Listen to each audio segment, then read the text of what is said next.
kalau seandainya nggak ada Om Theo ini, mungkin saya sudah habis. Kan saudara kandung nggak ada, hanya hidup sebatang kara sama istri. Istri juga sebatang kara, punya saudara-saudara sepupu lah, tapi kan nggak begitu dekat. Puji Tuhan, sampai 7 bulan saya bisa kembali normal seperti saya. Nah, dari situlah saya bilang sama Om Theo ini yang punya, dia satu ketua lingkungan, dia juga pintar untuk terapi ini. Om Theo, kalau boleh izinkan saya sebagai, kalau saya dulu biasa pakai dia semua, kayak orang sopir pakai kenek aja lah saya bilang. Apa itu kenek? Asistennya mau suruh-suruh apa, yang penting saya bisa belajar sama Om Theo untuk bisa juga terapi gini. Nah, sudah gitu dia bilang, maaf Servas, saya ini nggak bisa jadi guru untuk ngajarin orang, nggak usah pakai itu teori. Saya bilang praktek aja, langsung aja. Nggak bisa, harusnya ada teori dulu baru praktek. Akhirnya kebetulan di gereja Blok B yang Yohanes Penginjil itu, di situ udah mulai ada pembukaan untuk refleksi, tapi sudah angkatan saya itu kalau nggak salah angkat ke-9. Jadi dari situ saya mulai belajar. Kebetulan itu ada uang pendaftaran itu untuk refleksi 3 bulan. Uang pendaftaran pada waktu itu 50.000. Nah, dari situlah saya daftar jadi pekerja refleksi. Sesudah refleksi ini 3 bulan selesai, memang saya lah orang yang paling ngotot dalam kami satu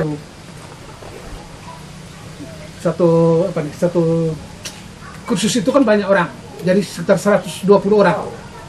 Dari 120 orang itu saya lah yang paling ngotot, karena saya sedikit-sedikit tahu, karena saya yang stroke itu. Suka nanya lah sama guru-gurunya itu, guru-guru ada kala juga suka keki juga. Kok ini baru belajar aja kok kayaknya sudah kayak bisa aja. Dia bilang, enggak Pak, saya kan mau pengen tahu. Jadi aku juga pengen tahu Bapak ngajarin saya. Mudah-mudahan saya bisa nanti bisa berdiri sendiri. Nah, Servas nggak sampai di sini aja. Ini kita kasih kamu sertifikat untuk refleksi. Sudah selesai. Kamu harus 6 bulan ke depannya itu kamu harus pelajari, namanya kan akupuntur. Kalau akupuntur itu beda sama itu akupressor. Akupuntur itu kan pakai jarum. Ini kamu akupressor, jadi kan bisa pakai tangan. Nah, kan kamu pelajarin ini titik-titik ini. Dari situlah saya tambah semangat lagi untuk menambah itu wawasan itu. Saya ikutin itu kursus itu 6 bulan lagi. Jadi setelah itu saya mulai ngikutin lagi. Sesudah ini refleksi sama akupressor selesai, aku ngambil lagi ke Reiki. Kalau ke Reiki itu kita hanya pakai, dibilang kan pakainya dengan ada tingkatnya dia kan. Formula sama dengan ini master 1, 2, 3. Nanti kita sudah masuk grand sama grand master, nah itu baru kita bisa jadi guru. Tapi saya belum sampai ke situ, saya hanya baru sampai ke 3 aja. Di situ saya sudah mulai bisa menolongin orang. Boleh katakan pada waktu itu puji Tuhan banget, rezeki saya luar biasa dari refleksi itu. Anak saya dari ketiga-tiganya putri dan 2 putra itu bisa saya biayain dengan pekerjaan saya sebagai refleksi. Sampai mereka dari SD selesai sampai ke STM semua, anak saya STM semua, kecuali yang nomor 3 yang di SMEA, semuanya itu sampai dengan yang perempuan bisa selesai namanya D3. Itu saya bilang kuasa Tuhan buat saya luar biasa, berkarya dalam keluarga saya atau dalam diri saya sendiri. Kalau kita iman kepada Tuhan itu luar biasa. Itu saya juga bisa untuk mengusir setan itu. Contohnya kayak anak saya Erik, sudah bertahun-tahun dia itu serang model kayak macan. Dia ngamuk tuh persis kayak macan di rumah, tapi saya nggak ada di tempat. Ada kala tetangga saya yang bel, Pak pulang dulu, Erik ngamuk luar biasa sekarang. Sampai tadi jam 4 baru dia berhenti. Tapi memang jodohnya atau memang Tuhan sudah mengkehendaki pas saya ada di rumah dia serang. Nah pas kami lagi doa sore, sudah doa sore itu ada bacaan itu. Jadi aku ngambil dari Yesus bin Sirak 5. Saya bilang, Erik kamu baca ini. Dia baca baru sampai dengan ayat ketiga atau keempat. Anakku Clara kasih tahu, Pak itu sudah masuk itu, abang. Kayaknya sudah ada itu. Dia melihat sudah mukanya dia sudah masak. Kayak macan sudah mulai garuk-garuk, sudah mulai duduk dia juga sudah mulai rengkang. Dari situ saya bilang, nah so aku ingat, ada salib. Saya kasih turun tuh salib sama rosario saya. Jadi rosario saya tuh, saya langsung kalung di lehernya gini. Sudah kalung di leher, saya pegang salibnya begini. Malam lah, orang ini sudah sore-sore. Tapi saya doakan Bapak kami ini, pertama kali aku doa pelan aja. Tapi kok kayaknya nggak mempan ini. Saya doa lebih gede lagi suara saya. Hampir orang-orang lewat depan rumah itu pada ketahuan semua. Enggak ada 3 menit dari itu. Saya dalam hati, puji Tuhan, saya sudah menang. Saya sudah mengalahkan roh jahat itu. Nah, disitulah yang saya punya rasa keyakinan saya kepada Tuhan Yesus dan Bunda Maria itu sudah luar biasa. Aku bilang sudah dalam keluarga itu luar biasa.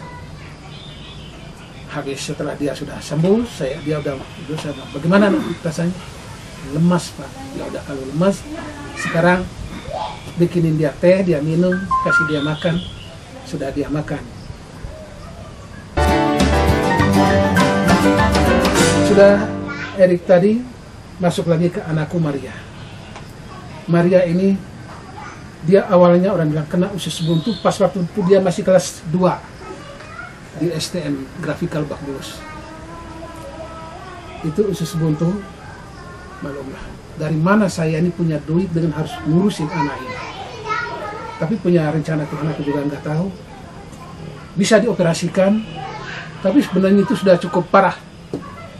Kata dokternya di Prikasi sudah cukup parah ini Pak. Nah, tapi puji Tuhan dengan kemurahan Tuhan itu dapat di situ yang dokter jaganya itu orang Kristen, Katolik.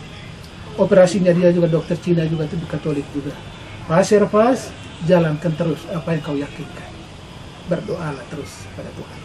Puji Tuhan. Pas yang terakhirnya 2013 kemarin dia mau nikah. Itu kejadiannya cukup luar biasa.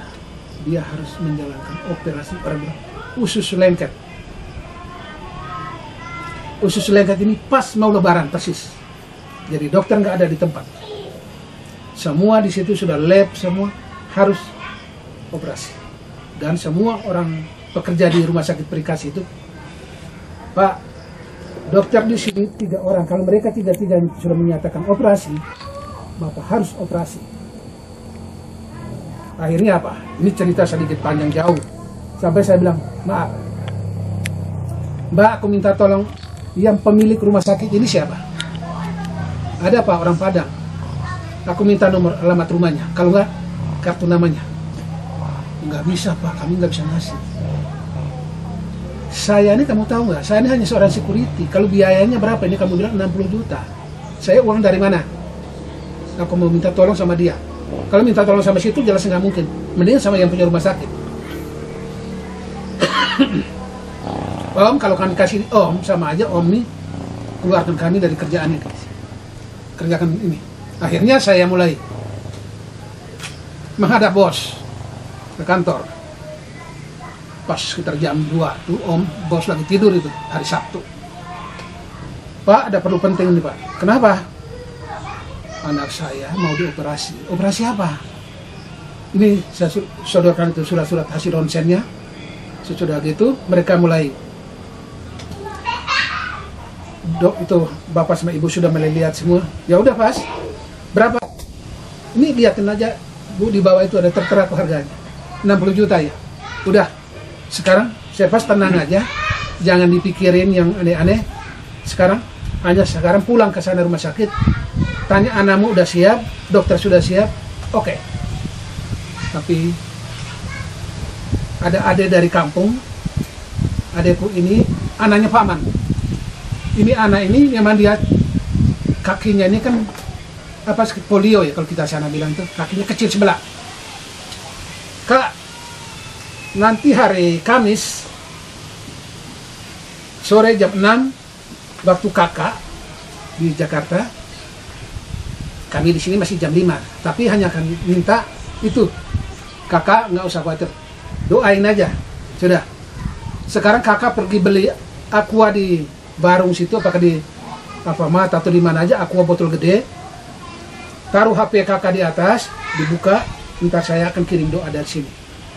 Nah, disitulah bikin saya tambah meyakinkan lagi bahwa selain pilihan saya kepada Tuhan Yesus sama Bunda Maria itu udah sangat luar biasa dalam kehidupan saya. Akhirnya apa? Pas jam 6 aku ada di kerjaan. Jadi anakku Clara, Christine sama mamanya ya nemenin dia di rumah sakit.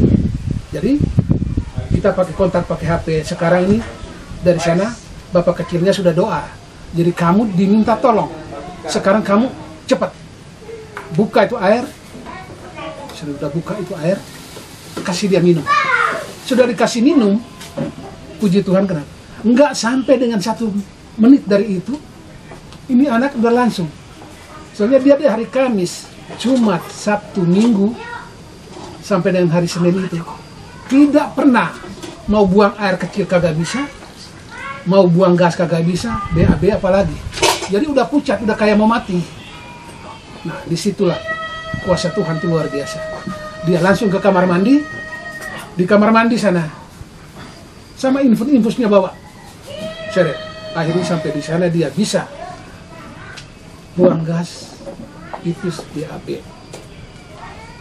Selesai, pulang. 15 menit kemudian balik lagi ke kamar mandi lagi. Sama juga.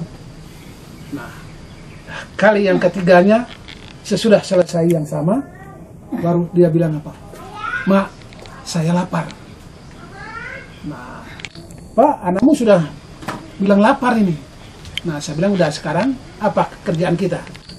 Puji syukur kepada Tuhan. Luar biasa. Karena yang sebegitu parahnya itu, dia bisa dengan sekian detik aja sudah bisa mau makan dan mau minum. Padahal selebihnya itu lebih dari 10 hari di rumah sakit itu nggak bisa makan, nggak bisa minum. Kenapa? Itu tadi perutnya sudah membesar kok. Kita pikir ini anak sudah enggak. Tapi karena kuasa Tuhan itu luar biasa, disitulah saya bilang, sampai saya panggil dia, Mar, ingat baik-baik, kamu sekarang pacaran ini, kamu adalah seorang Kristen. Kau lihat kuasa Tuhan di Bunda Maria, doa orang di kampung sana, doa bapak kecilmu, sama doa kita di sini semua, lingkungan semua pada datang doa. Ini luar biasa. 100% kata dokter harus operasi, tapi dengan kuasa Tuhan kita nggak pakai operasi, tapi sekarang kamu udah bisa sehat. Disitulah keyakinan saya, dan mungkin kuasa Tuhan itu yang aku rasakan itu buat saya itu aku rasa melebihi daripada sekarang ini. Aku rasa sampai di sini aja dulu yang kesakit keimanan saya dan penyakit yang saya alami sendiri.